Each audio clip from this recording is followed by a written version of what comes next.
दोस्तों, बिहार में विधानसभा का चुनाव हुआ और 2 चरणों में यहाँ पर वोटिंग हुई। और सबसे बड़ी बात ये है कि दूसरे फेज की जो वोटिंग थी वो 11 नवंबर को हुई। जब वोट के जस्ट बाद, वोटिंग खत्म होने के तुरंत बाद, शाम करीब करीब 6:30 बजे के बाद एग्जिट पोल निकाले गए। एग्जिट पोल वो होता है जो एक अनुमान लगाया जाता है कि आखिर किसकी सरकार की वापसी हो रही है। तो यहाँ पर 2 गठबंधन, एनडीए और इंडिया गठबंधन है। इंडिया जिसे महागठबंधन भी आप कह सकते हैं और कहते हैं, इसी नाम से जानता है।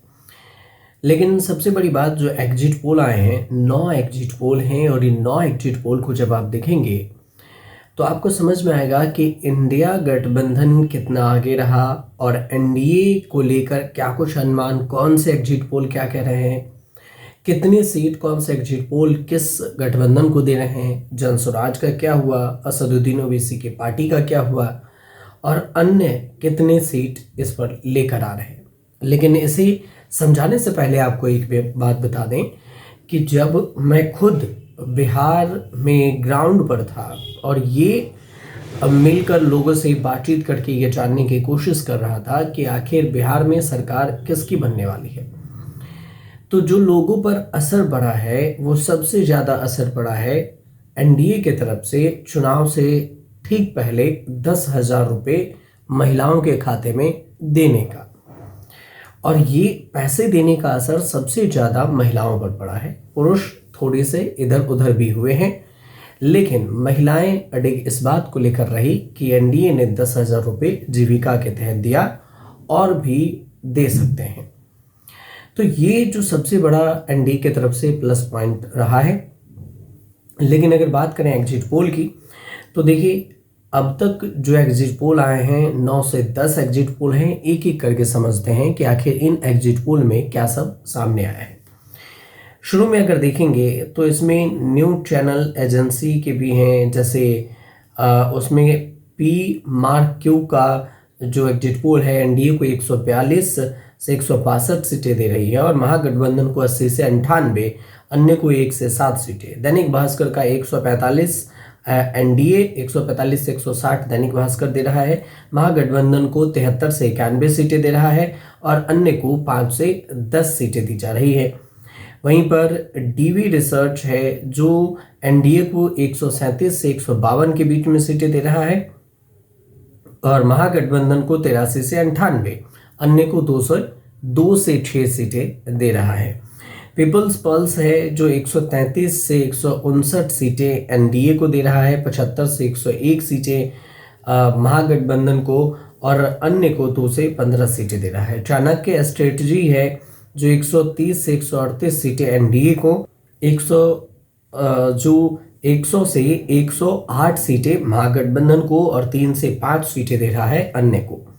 इसके अलावा पोल्स स्ट्रेट है जो 133 से 148 सीटें दे रहा है एनडीए को और इसके अलावा 87 से 102 सीटें दे रहा है महागठबंधन को। दूसरी तरफ से देखेंगे तो अन्य को 3 से 8 सीटें दे रहा है। इसके अलावा 3 से 5 सीटें पीपल्स इनसाइड है जो 133 से 148 सीटें दे रहा है एनडीए को और 87 से 102 सीटें दे रहा है महागठबंधन को, 3 से 8 सीटें अन्य को दे रहा है। जेवीसी पोल्स है जो ये कह रहा है कि 135 से 150 के बीच में एनडीए को सीटें आ सकती है, 88 से 103 सीटें ही महागठबंधन को आएगी और 3 से 6 सीटें अन्य को आएगी।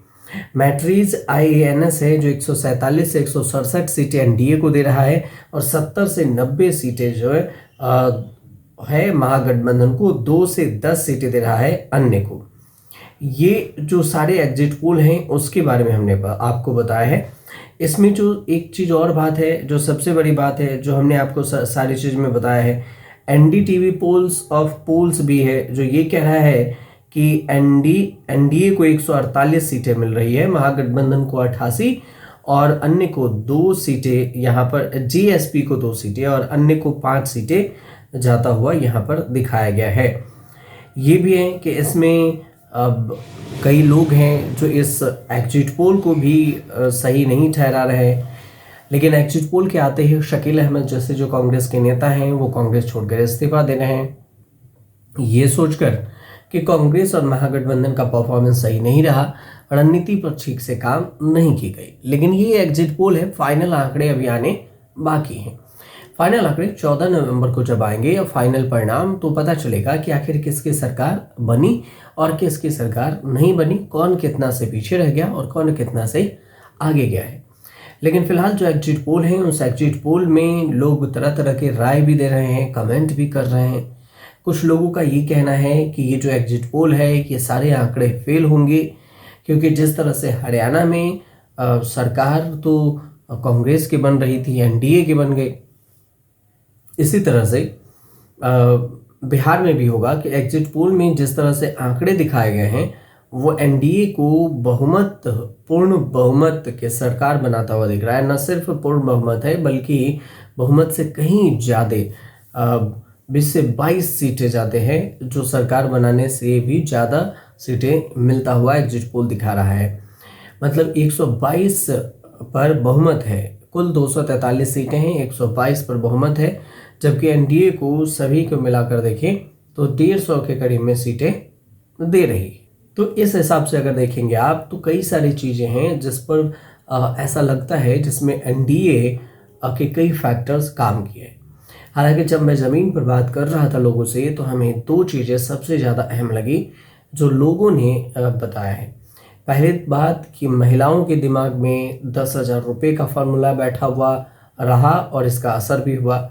और दूसरी बात, जो लोगों के बीच में, जो पुरुष हैं, उनके बीच में मोदी और देश की रणनीति भी लोगों के दिमाग में चलती रही। फिलहाल ये तो जो हमें ग्राउंड पे बातचीत मिली है, उसका हम कुछ भाग आपको बताए हैं। कई सारी चीज़ें हैं जो हमें बातचीत हुई है, और एक एक कर हम सब आपको धीरे धीरे सभी चीज़ें बताते रहेंगे। लेकिन अगर आपकी राय हो कि ये जो एग्जिट पोल है, आपके हिसाब से क्या कह रहे हैं, अगर आप बिहार से हैं तो, कि क्या एग्जिट पोल के आंकड़े सही होंगे या फिर जो एग्जिट पोल है वो आंकड़े फेल हो सकते हैं। क्योंकि माहौल सोशल मीडिया पर तो महागठबंधन की भी बन रही थी कि महागठबंधन सरकार बनाएगी, नीतीश कुमार सीएम नहीं बन रहे हैं। कई लोगों ने कहा है कि नीतीश कुमार सीएम नहीं बन रहे हैं। अमित शाह तक बोले हैं कि चुनाव के बाद पता चलेगा कि सीएम कौन होगा, विधायक दल के नेता चुने जाएंगे। बाद में उन्होंने फिर ये भी कहा कि नीतीश कुमार की अगुवाई में चुनाव लड़ा जाएगा, लेकिन सीएम बनेंगे या बने रहेंगे या नहीं, इस बात की चर्चा नहीं हुई। लेकिन नीतीश कुमार को लेकर सवाल अब भी उठ रहे हैं कि अगर एनडीए जीतती है तो क्या नीतीश कुमार सीएम बनेंगे या फिर नहीं बनेंगे। लेकिन फिलहाल जो ये सर्वे थे, सभी जो आंकड़े थे, उस आंकड़ों के अनुसार से हमने आप तक जानकारी पहुंचाई है।